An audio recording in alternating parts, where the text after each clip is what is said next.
ओम शांति।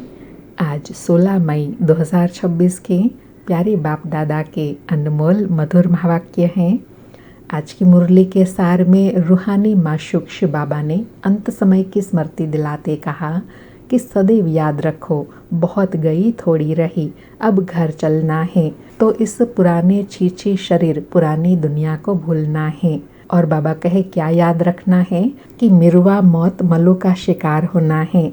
हम मल्लू अर्थात फरिश्ता बन माशूक शिव बाबा के साथ घर जाएंगे। यह सारी पुरानी दुनिया खलास होनी है।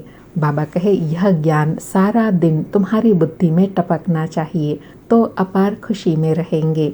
और कहा कि भारत स्वर्ग था, अब नहीं है, यह किसी को भी याद नहीं आता। हमारा भारत सबसे ऊंच है, सबसे प्राचीन है। तुम बच्चों की बुद्धि में अभी आता है, सो भी नंबरवार पुरुषार्थ अनुसार। फिर गीत की स्मृति दिलाते कहा कि बच्चे गाते हैं, कौन आया आज सवेरे सवेरे, अतीन्द्रिय सुखमय जीवन में आकर कहते हैं बेहद का बाप आया हुआ है सन्मुख। तो बाबा कहे इतनी खुशी, इतना रिगार्ड, इतना नशा रहना चाहिए।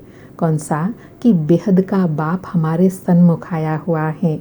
कल्प कल्प आते हैं, माया रावण ने जो हमारा राज्य भाग्य छीन लिया है, बाप आकर हम आत्माओं को फिर से अपना स्वराज्य दिलाते हैं। तो बाबा कहे तुम बच्चों की बुद्धि में कितनी खुशी रहनी चाहिए, अतीन्द्रिय सुख में रहना चाहिए। फिर आज बाबा ने बहुत दिनों के बाद स्मृति दिलाई कि बाप कहते हैं देही अभिमानी बनो। देह का भान तोड़ने के लिए बाबा ने कहा है 108 चत्तियों वाला कपड़ा पहनो। ब्रह्मा बाबा का भल बड़े आदमियों से, जवाहरियों से कनेक्शन था, तो फिर वह नशा टूटे कैसे। देही अभिमानी बनना पड़े, सदा स्मृति रहे हम आत्मा हैं, यह तो पुराना शरीर है, इनको छोड़ नया फर्स्ट क्लास शरीर लेना है। फिर रूहानी यात्रा की स्मृति दिलाते कहा कि हम अभी यात्रा पर जा रहे हैं, तो हमारा बुद्धि का योग एक घर की तरफ हो जहाँ जाना है। बाबा कहे अभ्यास करना पड़े ना, यह शरीर भी पुराना है, दुनिया भी पुरानी है, अंदर में खुशी रहे। अभी हमको वापस जाना है अपने घर, तो बुद्धि योग वहाँ लगाना है। एक दो को यही सुनाना है मन मना भव। यह बड़ा जबरदस्त मंत्र है, प्राप्ति कराने वाला। बाबा कहे बहुत गई बाकी थोड़ी रही। ऐसे ऐसे विचार सागर मंथन करते अपने को बहलाना है। और विशेष कहा कि जो पहले पहले सतयुग में आए होंगे उन्होंने ही भक्ति की है और वही ज्ञान योग में तीखे जाएंगे, क्योंकि उनको फिर पहले नंबर में आना है। बाबा कहे देखते हो कोई कोई तो बहुत अच्छा पुरुषार्थ करते हैं। तुम बच्चे जो इस रूहानी सर्विस में लगे हो उनके लिए बहुत अच्छा है। और विशेष पुरुषार्थी के लिए कहा कि तुम बच्चे जो इस रूहानी सर्विस में लगे हो उनके लिए तो बहुत अच्छा है। कई बच्चे ऐसे हैं जो गृहस्थ व्यवहार में रहते हैं, उसमें भी पुरुषार्थ करते तीखे चले जाते हैं। देखा जाता है पीछे आने वाले भी तीखे चले जाते हैं। बाबा कहे अभी तुम यहाँ सचमुच भट्टी में बैठे हो, कितना परिवर्तन होता है। फिर नशा दिलाते स्मृति दिलाई कि अब तुम्हारी यह स्टूडेंट लाइफ है, गृहस्थ व्यवहार में रहते साथ साथ में यह कोर्स उठाना है। बहुत बच्चे डबल कोर्स उठाते हैं, लिफ्ट मिलती है। तुम्हारा कोर्स है गृहस्थ व्यवहार में रहते यह पढ़ना। बाबा कहे इसमें भी कन्याएं बड़ी तीखी जानी चाहिए। कन्याओं के कारण कन्हैया व गोपाल नाम भी गाया हुआ है। तो बाबा कहे यह तुम्हारी बुद्धि में ज्ञान टपकना चाहिए कि हम अभी क्या बनते हैं। फिर पुरुषार्थ के लिए कहा कि गाते हैं आप सर्वगुण संपन्न 16 कला संपूर्ण, हम पापी कपटी, हम निर्गुण, हारे में कोई गुण नहीं। तो बाबा कहे अब इसमें भगवान को तरस नहीं खाना है व कृपा नहीं करनी है। वास्तव में तरस व कृपा अपने को अपने ऊपर करनी होती है, क्योंकि बाबा कहे तुम ही देवता थे, अब तुमको ही फिर देवता बनना है, तो देवता बनने का पुरुषार्थ भी तुमको करना है। फिर रेगुलर स्टूडेंट बनने के लिए कहा कि तुमको बाप कहते हैं नियम रखो, बाप को याद करने का, याद का स्नान व यात्रा करो।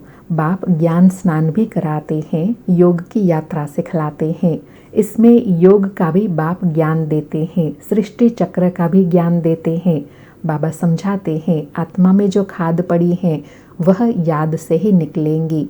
फिर अच्छा सर्विसेबल बनने के लिए कहा कि अच्छी रीति पॉइंट्स धारण होंगी तो सर्विस भी अच्छी रीति कर सकेंगे, परंतु सब पॉइंट्स किसी को धारण नहीं होती हैं।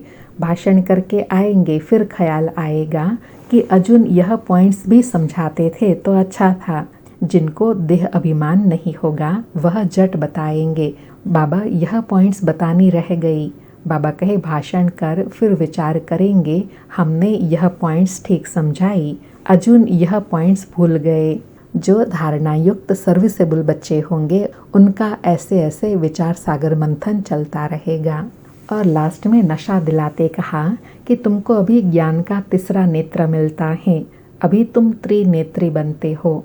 बाप आकर तुमको ज्ञान दे रहे हैं जो आत्मा धारण करती है। बाबा कहे सदा नशा रहे, हमें स्वयं भगवान पढ़ाते हैं, इस पढ़ाई से हम राज्य भाग्य लेते हैं।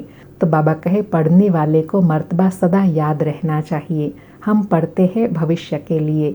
अच्छा पढ़ेंगे तो राज गद्दी पर बैठेंगे, जितना पढ़ेंगे धारणा करेंगे उतना ऊंच पद पाएंगे। सुनते हैं प्यारे बाप दादा के अनमोल मधुर महावाक्य। आज बाबा कहे मीठे बच्चे सदैव याद रखो, बहुत गई थोड़ी रही, अब तो घर चलना है, इस चीची शरीर और दुनिया को भूल जाना है। आज मुरली से प्रश्न है, कौन सा नशा निरंतर रहे तो स्थिति बड़ी फर्स्ट क्लास होंगी। उत्तर में बाबा कहे निरंतर नशा रहे कि मिरुआ मौत मल्लू का शिकार, हम मल्लू फरिश्ता बन अपने माशूक के साथ घर जाएंगे, बाकी सब खलास हो जाना है। अब हम इस पुरानी खाल पुराने शरीर को छोड़ नई खाल लेंगे, नया शरीर लेंगे। यह ज्ञान सारा दिन बुद्धि में टपकता रहे तो अपार खुशी रहेंगी, स्थिति फर्स्ट क्लास बन जाएंगी। आज मुरली में गीत बजा, यह कौन आया आज सवेरे सवेरे। सारी मुरली से धारणा के लिए सार है। पहला पॉइंट, अतीन्द्रिय सुख का अनुभव करने के लिए देह के भान को तोड़ने का पुरुषार्थ करना है। अब वापस घर जाना है, इसलिए बुद्धि योग घर से लगाना है। दूसरा पॉइंट, गृहस्थ व्यवहार में रहते पढ़ाई भी पढ़नी है, डबल कोर्स उठाना है, ज्ञान का स्नान और याद की यात्रा करनी और करानी है। आज का वरदान है, कोमलता को कमाल में परिवर्तन कर माया जीत बनने वाले शक्ति स्वरूप भव। कोमलता को कमाल में परिवर्तन कर माया जीत बनने वाले शक्ति स्वरूप भव। स्पष्टीकरण है, शक्ति स्वरूप बनने के लिए कोमलता को कमाल में परिवर्तन करो। सिर्फ स्वयं के संस्कारों को परिवर्तन करने में कोमल बनो, कर्म में कभी कोमल नहीं बनना, इसमें शक्ति रूप बनना है। जो शक्ति रूप का कवच धारण कर लेते हैं उन्हें माया का कोई भी तीर लग नहीं सकता। इसलिए आपके चेहरे नयन चैन से कोमलता के बजाय शक्ति रूप दिखाई दे, तब माया जीत बन पास विद ऑनर का सर्टिफिकेट ले सकेंगे। बाबा कहे कोमलता अर्थात नाजुकपन के जो संस्कार है उसको कमाल के रूप में परिवर्तन करेंगे, तब शक्ति रूप धारण होगा। अर्थात जब भी कर्म में और व्यवहार में आए तो अपना शक्ति स्वरूप सदा इमर्ज रहे। यही शक्ति स्वरूप हमारा कवच होगा माया से बचने के, यही हमारा कवच होगा माया के अनेक प्रकार के तीरों से बचने का। आज का स्लोगन है, त्रिकालदर्शी की सीट पर सेट होकर हर कर्म करो तो माया दूर से ही भाग जाएंगी। त्रिकालदर्शी सीट पर सेट होकर हर कर्म करो तो माया दूर से ही भाग जाएंगी। आज के अव्यक्त इशारे हैं, सदा अचल अडोल एक रस स्थिति का अनुभव करो। आज अनुभव करने के लिए कहा कि जैसे साकार बाप ने अथक और एक रस स्थिति का एग्जाम्पल बनकर दिखाया, वैसे आप बच्चों को भी औरों के प्रति एग्जाम्पल बनना है। यही सर्विस है। सर्विस सिर्फ वाणी से ही नहीं होती, स्थिति से भी सर्विस होती है। तो समय प्रमाण अब अपनी स्थिति एक रस बनाओ। बाबा कहे वर्तमान समय अभी जैसा चल रहा है उसमें अभी एडिशन करनी है अपनी स्थिति द्वारा सेवा करने की, तो स्थिति भी अचल अडोल रहेंगी और सेवा भी होती रहेंगी। अच्छा, ओम शांति। शुक्रिया बाबा, शुक्रिया।